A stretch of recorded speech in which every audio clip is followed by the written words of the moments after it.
through me. No, don't apologize. I know you don't mean anything bad by it, and I'm just self-conscious, I guess.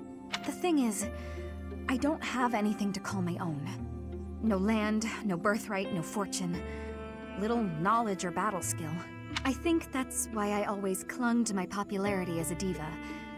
Even after leaving the stage behind, I sort of kept up the act. When I look at you, it's like your eyes are accusing me. Telling me that you see right through it. That's what I mean when I say it's difficult being around you. Hey, this might be nuts, but maybe you could show me some kind of weakness of yours? You know my biggest fear. If I know one of yours, maybe I'll feel less, I don't know, vulnerable. Excellent. Well then, don't mind me. You know, Professor, I never hear any gossip about you. Of a romantic nature, I mean. Would I be right in assuming you're not very experienced with romance? Maybe we should find out somehow.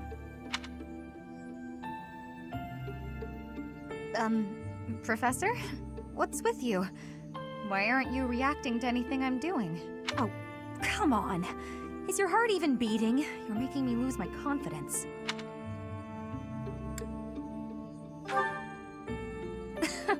Don't be so silly. Huh?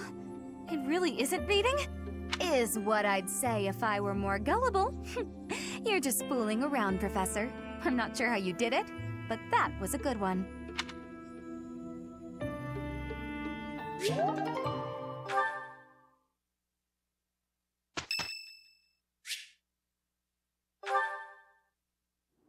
Thank you for your help the other day, Professor. Please, allow me to express my gratitude by taking you to dinner. Fantastic. Please think about what you'd like to eat. After all, such magnificent guidance must work up quite an appetite. I've studied swordsmanship for some time, but your mercenary skills are something else entirely. Speaking of which, there's another question I must ask you. Were you reconciled with the reality of battle from your first foray?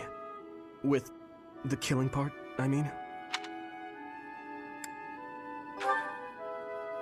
I see. No. I do not carry that burden well. I doubt that will change, no matter how many years come and go.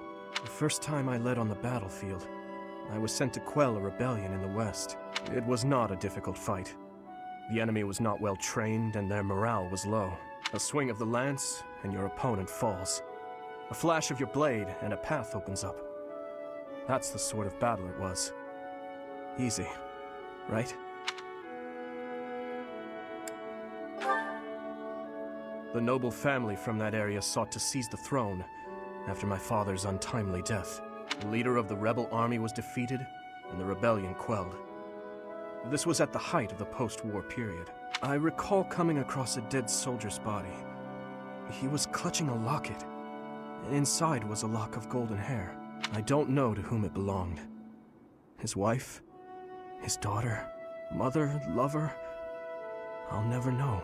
He was a soldier, an enemy, someone we had cut down without hesitation. But in that moment, I realized he was also a real person, just like the rest of us.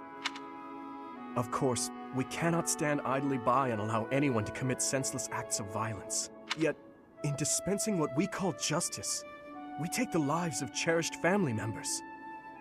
Beloved friends. Killing is part of the job, but even so, there are times when I'm chilled to the bone by the depravity of my own actions.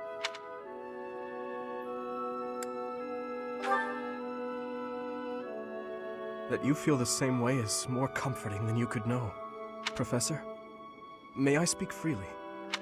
When we first met, I thought of you as someone who felt no strong feelings about killing your enemies. I could never trust someone who kills without batting an eye. My heart won't allow it. But after speaking with you and getting to know you better, I can see you're not like that. Now I know, with all my heart, that I can trust you. Thank you for that.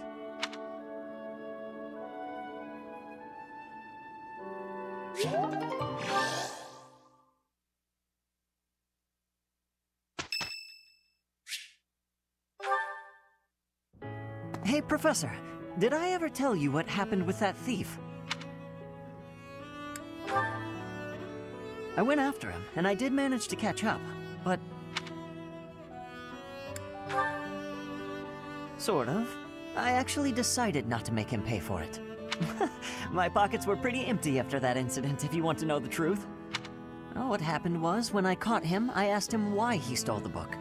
He said he thought it would fetch a good price, and that he really needed the money. He had a sick kid and couldn't pay for medicine.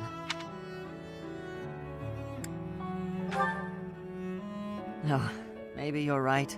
But if he really did have a sick child, that would be a matter of life and death. A little money is nothing compared to that.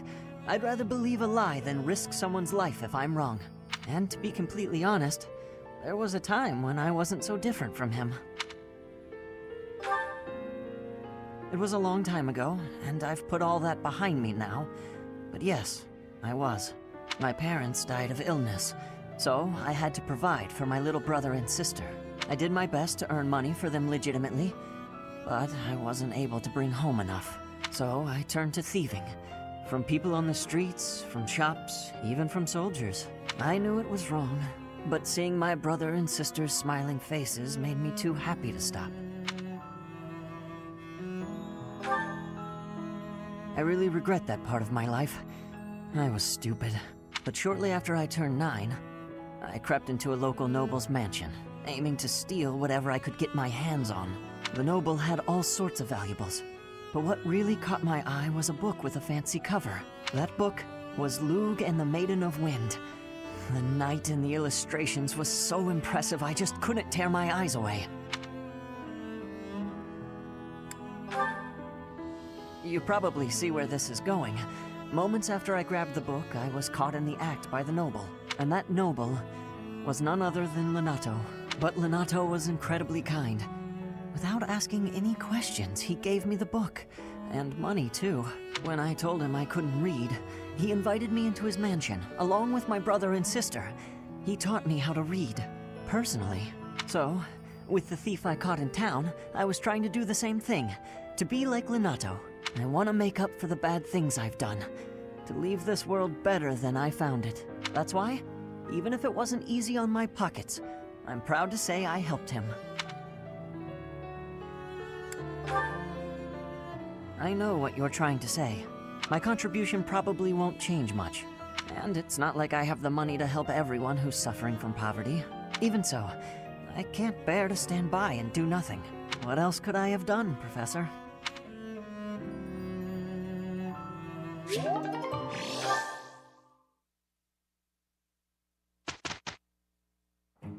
Let's do it together. Right.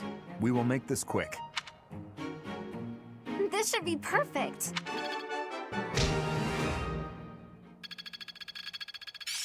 Well worth the effort.